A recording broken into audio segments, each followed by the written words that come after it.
This episode was suggested by several listeners: Amber, Mallory, Paul, Odessa, and several others whose names have unfortunately got lost in our many social media outlets.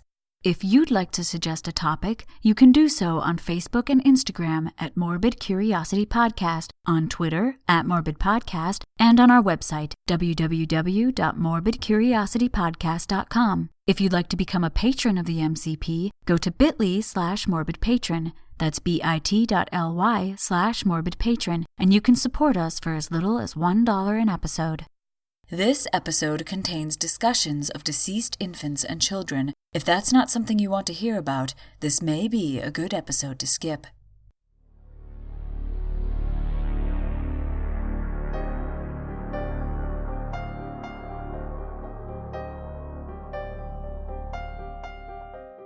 Humans are fascinated by gore and violence, but even more so the mysterious and unsolved.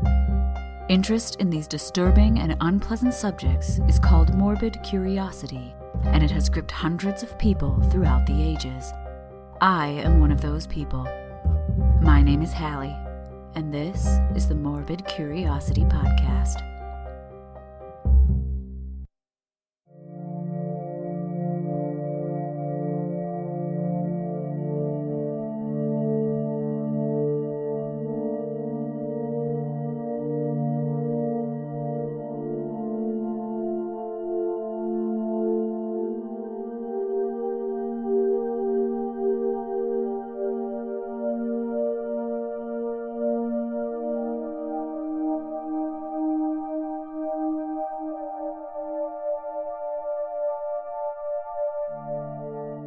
Since its invention, photography has been a part of history. Its very purpose is to document moments in time. The technology of photography has changed so much in the short span of time it's existed that a person from 100 years ago would be shaken by how inundated our daily lives are with pictures. Advertisements, books, magazines, billboards, posters, Facebook, Instagram, even our own phone contacts are often accompanied by a small picture of our friends and family members. While photography has been used for many purposes, past and present, there are some images from the past that have captured modern fascination. Some of the most fascinating of these historical images are those of deceased Victorians, who were photographed with some ceremony. There are a variety of terms used to describe the practice of photographing the dead. Post-mortem photography, mortuary photography, funerary photography, and mourning photography are all used in the literature, and each means something slightly different, but all refer to photographing deceased humans as part of funerary and mourning rituals. I'm going to use both mourning and post-mortem photography for most of this episode. Photography advanced during a time when disease outbreaks were common and medicine to treat those diseases was not yet available. At the same time, science was advancing, peeling back hundreds of years of magical and religious thinking about mortality and disease. The photograph seemed like the ultimate method to preserve the memory of deceased loved ones.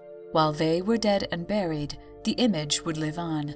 This era was the Victorian era, a unique period of time in which mainstream society was quite comfortable with discussing death and dying. In fact, by today's standards, the Victorians seem quite obsessed with death. The Victorian era began in Britain in the late 1830s, when Queen Victoria ascended the British throne. Even before her coronation, however, funerals were an extravagant affair, even for the least prosperous members of society. However, during her reign, these traditions solidified into a set of rules for appropriate observance and death etiquette. After the death of her husband, Prince Albert, in 1861, Queen Victoria went into deep mourning and further popularized the idea of public mourning and a so-called proper burial. She made mourning fashionable. In Victorian society, the topics of death and dying were not shied away from. This is likely because death was omnipresent.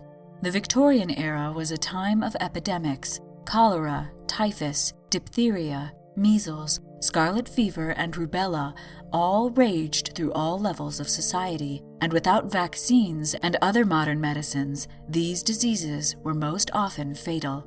Therefore, death was an open discussion.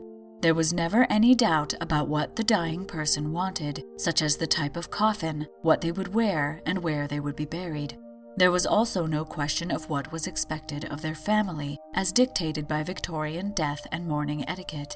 It was all discussed long beforehand. In fact, women often made their own burial shrouds, and sometimes included them in their wedding dowries.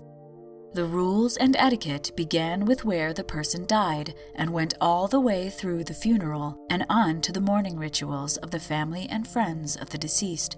The etiquette was quite complicated and included the appropriate lengths of time to mourn, what to wear during the different stages of mourning, and how to bury the dead. Not following these rules of etiquette indicated that the relatives of the deceased were amoral or without honor. It didn't matter if the process caused financial difficulties either. Therefore, many less affluent people began saving for a proper burial early on in their lives. Here are some examples of these rules. For the death of a parent or child, 12 months of mourning at least were thought appropriate, while 6 to 9 months was due a grandparent, and 6 months for a sibling. The length of the mourning period was shorter the further away from the immediate family the deceased was. These mourning periods were so long and the deaths so common that it's likely normal life seemed like short breaks between mourning periods.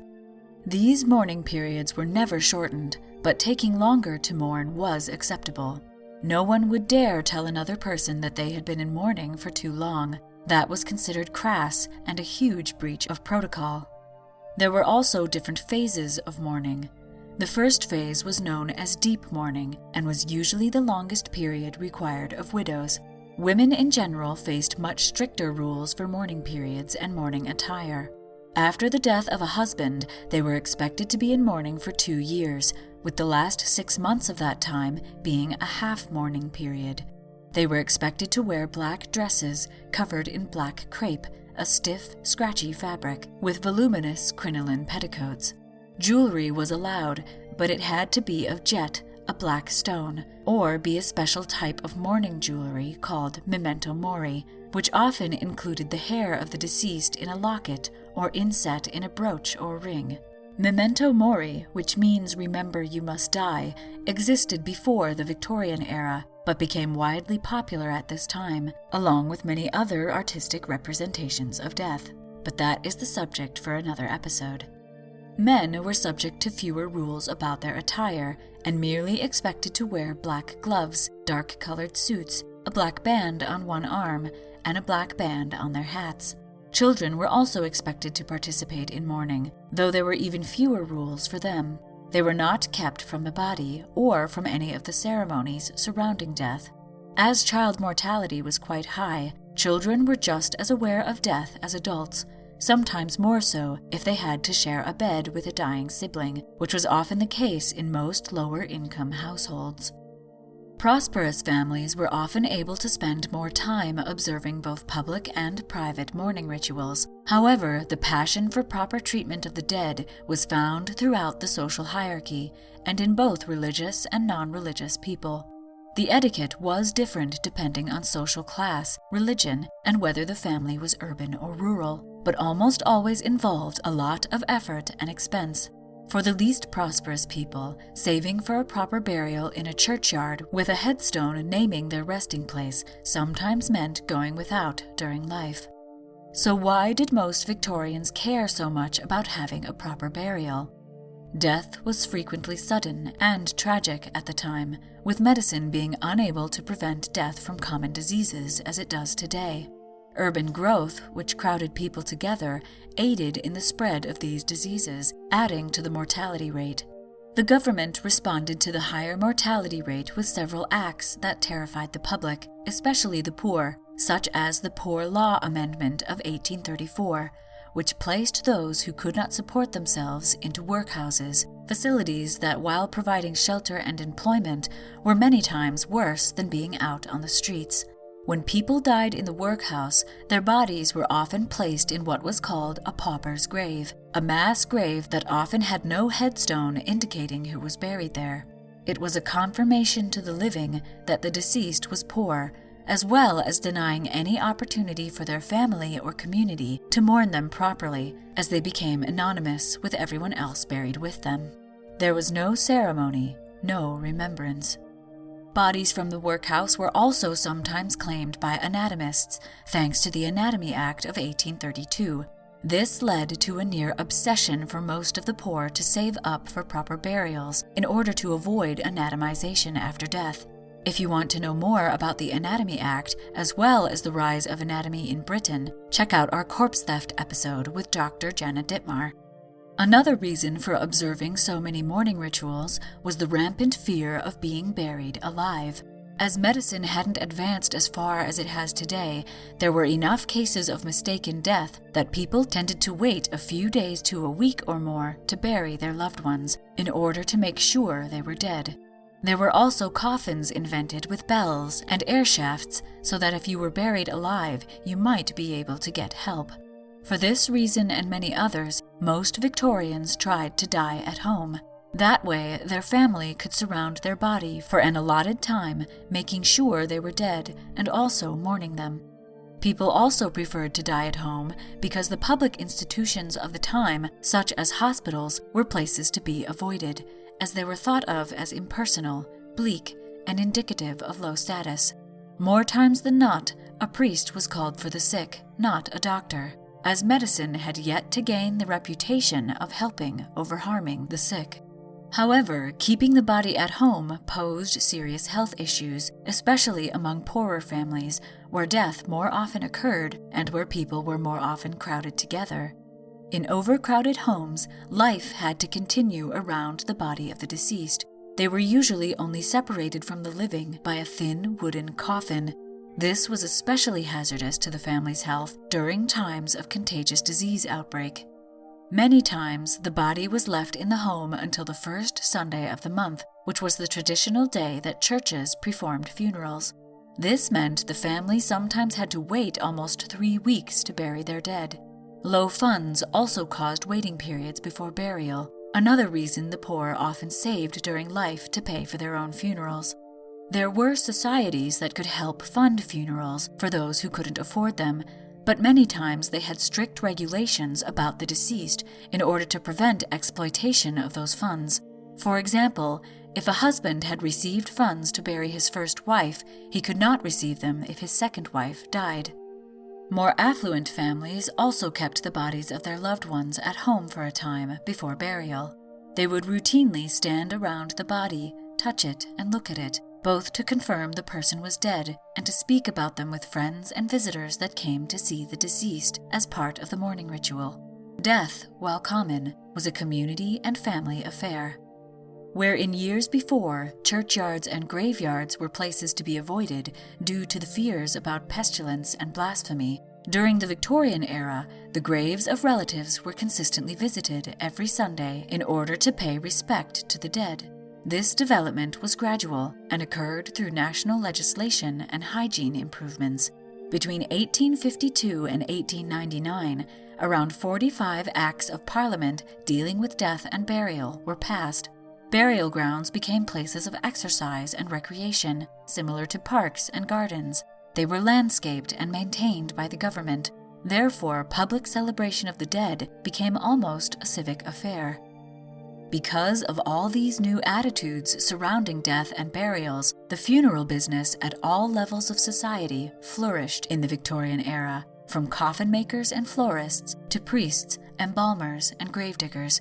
One of the professions that grew out of Victorian mourning practices was the new profession of photographer. Photography was a brand new medium, having been invented in 1839. The process was long and complicated, with images sometimes taking up to an hour to capture, and even then, keeping them from degrading on the photographic plates was difficult. Portrait photography was more publicly available in the 1850s thanks to Louis Daguerre and his augmentation of the process called the daguerreotype. Daguerreotypes were non-reproducible images that were created on thin sheets of polished silver called plates by exposing the metal to chemicals and then exposing the treated plate to light through a pinhole apparatus, much like the small pinhole cameras we use in primary school to view eclipses.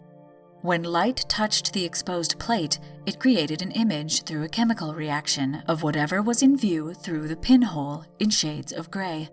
The image was then fixed in place using mercury vapor so that further light exposure wouldn't affect it. This image was still delicate, however, and could be wiped away easily, so daguerreotypes were usually encased in glass immediately after their creation. By the 1860s, special chemically treated paper began to replace silver plates, making photography even more affordable. The number of photographers went up, driving the price of hiring them down. A lens was also introduced to brighten the image and speed up the time it took to capture an image. It seemed almost like magic how the image of a landscape or person was captured in great detail and transferred onto the plate. The image was also mirrored, giving it almost a supernatural appearance, as it wasn't exactly true to life. Images of people, landscapes, and anything else you could see could now be easily captured using photography. For the first time, a person's portrait could be taken without a painter, and without sitting for hours to have the portrait painted. Photography was more affordable and less time-consuming. However, it still took longer than an instant to capture the image. The first daguerreotypes took about 1 to 1.5 minutes to capture. In the 1860s, new techniques brought that time down to between 3 and 8 seconds, which is faster, but still not as fast as digital photography today. As the mourning culture of the Victorian era was all about remembrance and preserving the memory of the dead, portrait photography immediately became part of the culture in the form of mourning portraits. Soon after a person died, a photographer would stage their body and take a photograph. These images would be displayed at the funeral and in the home afterward. This type of mourning portrait is what we now call a post-mortem photograph. Before we go into details on how Victorian photographers went about taking photos of the deceased, let's pause for a word from our sponsors. Our regular sponsor is Audible.com. Audible can provide you with interesting and engaging audiobooks. In fact, there are over 180,000 of them to choose from, which you can listen to on your iPhone, Android, Kindle, or other MP3 players. MCP listeners can get a free audiobook download and a 30-day free trial of Audible.com by going to www.audibletrial.com/MCP. You can also find this link on our Facebook page and website. If you sign up for the free trial, you get a free audiobook that is yours to keep, even if you cancel the service as soon as you finish downloading it. And the MCP gets the funding it needs to keep bringing morbid history to your ears. So go get your free audiobook on us. Lastly, if you like this podcast, why not sponsor the MCP yourself by becoming a patron on Patreon? Over 30,000 people download this podcast every month, but only around 90 people are supporting us on Patreon. For a mere $1 an episode, that's $2 a month, you can get ad-free episodes, bonus behind-the-scenes info, give your opinion by answering polls, help choose episodes, and get updates on past episodes. For $3 an episode, you get monthly outtake reels. For $5, you get a monthly quiz episode where I quiz my husband on past episodes. For $10, you get a detailed bibliography of all the resources I used while researching each topic. And for $20, you get a bit of miscellaneous morbidity, a short essay on a random morbid topic every month. Previously, we've reviewed horror video games, discussed the medicine of Westeros, and the plague pits of London. All of these rewards aside, your patronage supports the podcast and keeps new episodes coming. I can't keep doing this podcast without you, so go to bit.ly/morbidpatron, that's bit.ly/morbidpatron, to choose your rewards and support the MCP. You'll have my eternal gratitude. And now, back to the podcast.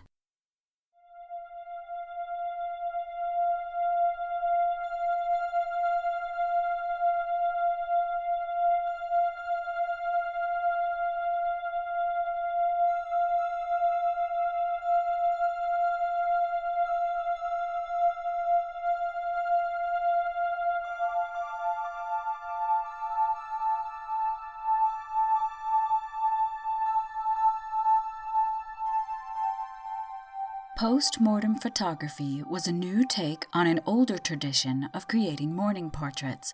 Mourning portraits were usually paintings of the deceased, depicted either on their deathbed or just after death. They were usually depicted in their best clothes and laid out as if for display, similar to a still-life painting. Many times the name of the artist was not included on the painting out of respect for the individual identity of the dead. Mourning portraits became popular just after the Protestant Reformation in the 1500s. However, they were not treated as treasured heirlooms, so many portraits have not survived to the present day. The ones that do survive give insight on the funerary customs of the past. Similar arrangement of the deceased for a photograph may have carried on the tradition of laying out the body, which is still a common feature of modern mourning rituals. In the 17th and 18th century, coffin portraits became popular, where a realistic portrait of the deceased in life was placed on the coffin during the funeral. A more ancient version of this tradition is found with the ancient Egyptians, who painted the face of the deceased on their sarcophagi. With the invention of photography and its further development, photographs quickly replaced painted portraits in the 19th century. Many mourning photographs were the only photographs taken of the deceased.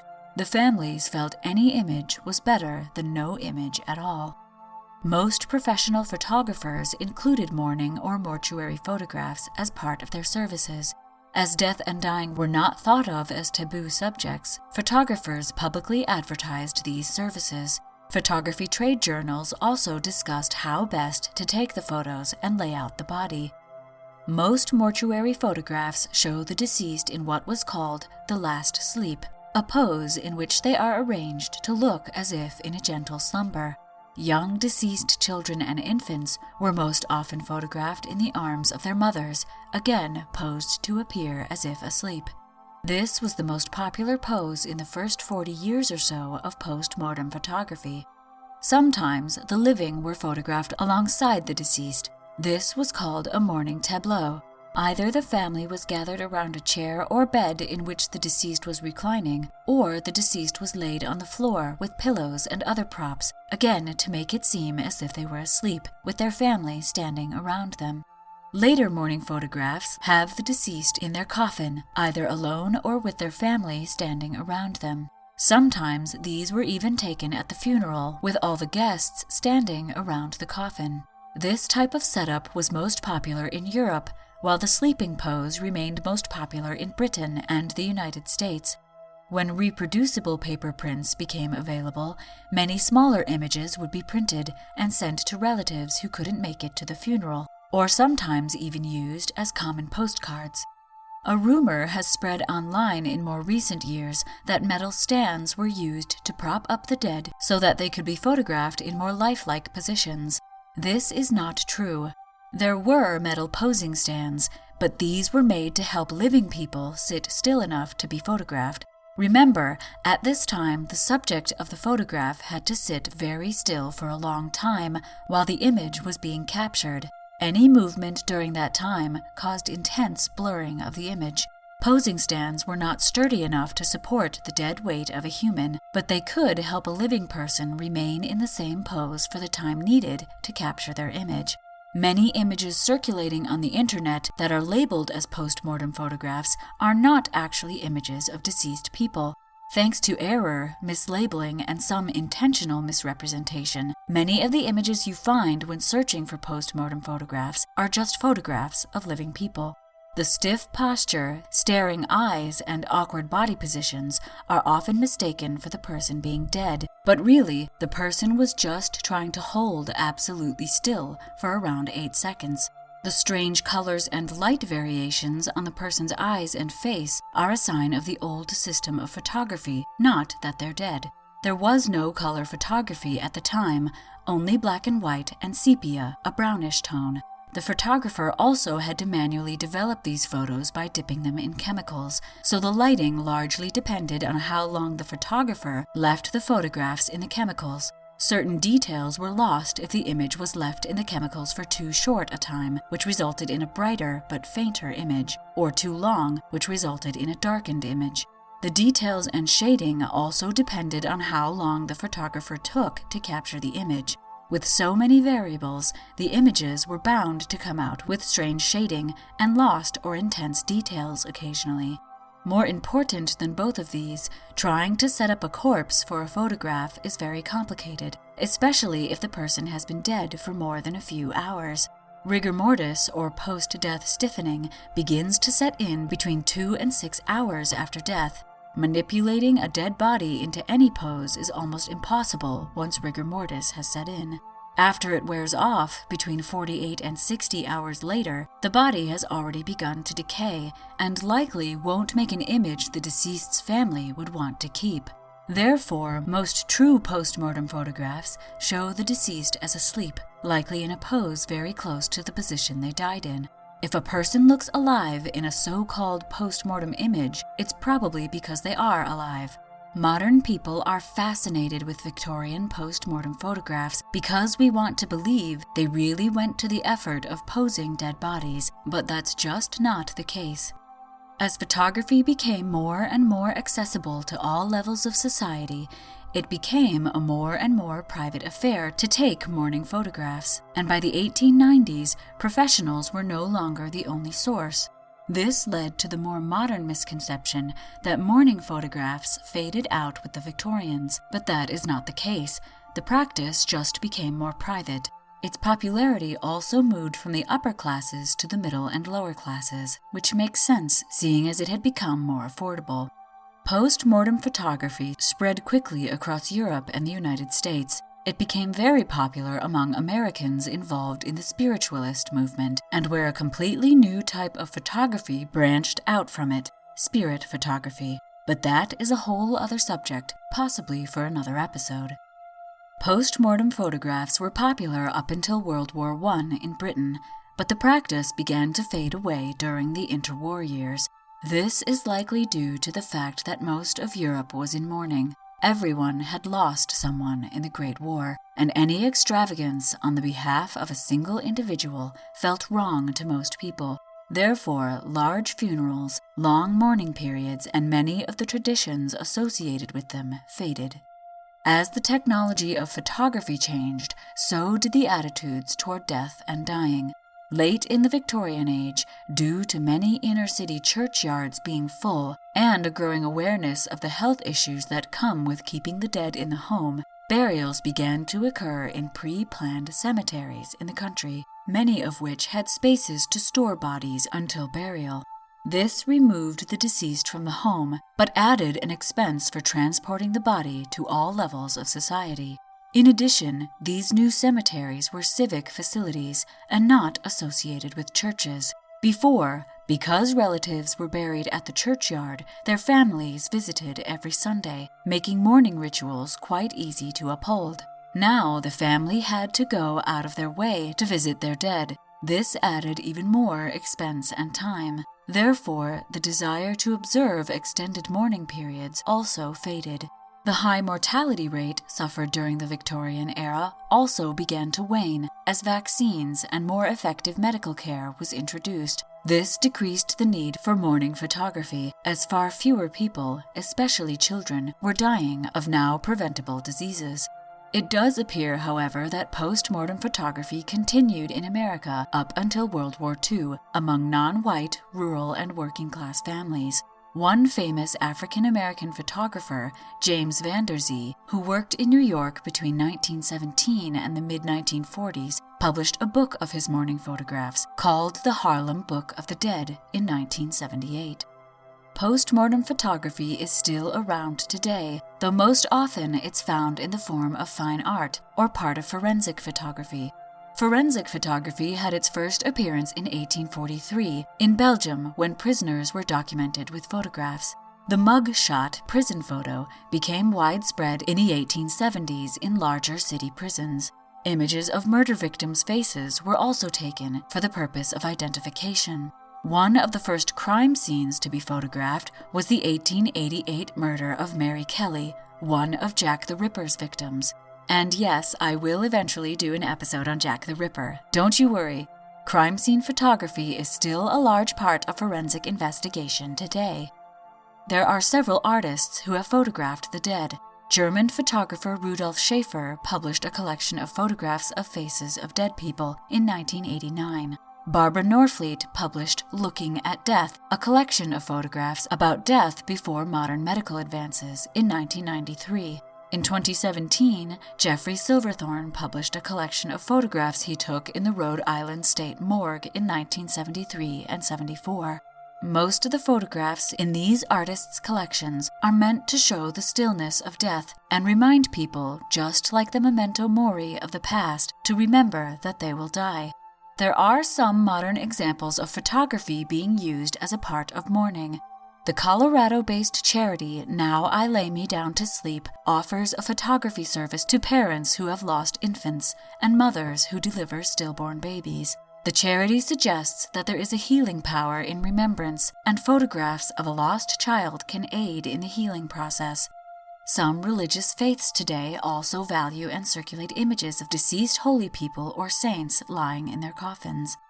As I said, photography advanced during a time when death was more common, thanks to disease, overcrowding, and a lack of modern medical care. But at the same time, science was revealing that much of what humans had believed before was far more complicated. Fearing this new outlook on mortality, many people embraced photography as a way to almost cheat death, as well as commemorate individual human existence. A photograph could survive, even if they did not. Confusion between photographic images and the afterlife haunted the Victorians, and still haunts photography today. People we know are deceased seem to stare out from historical photographs as if they still had intelligence and presence. Knowing the person in the image is dead, even if they're not looking at us, draws us in, makes us think about death and the unknown without getting too close to it. This is why Victorian post-mortem photography sparks our curiosity.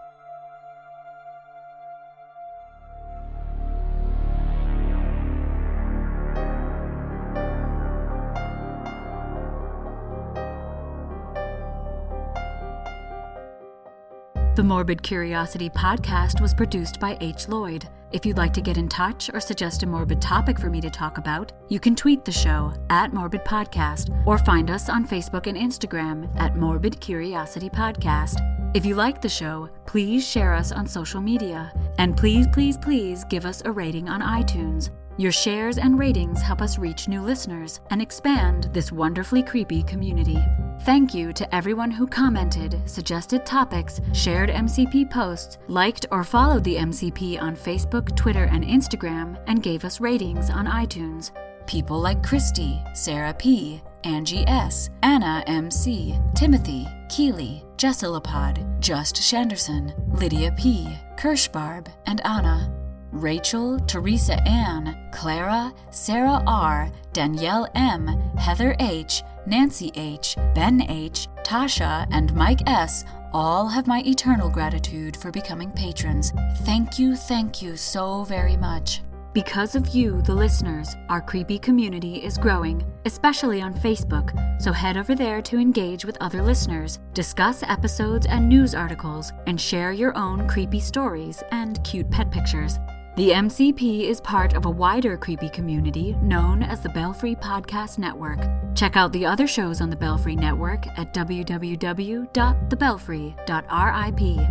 As I said before, if you really like the MCP, please consider becoming a patron on Patreon. You can also give one-time donations by going to our website, www.morbidcuriositypodcast.com, and clicking the donate button.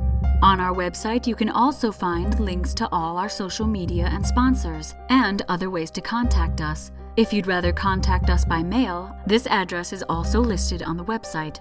Another way to help the show is by going to our Amazon wish list at bit.ly/morbidwishlist. Any purchases from this list are greatly appreciated.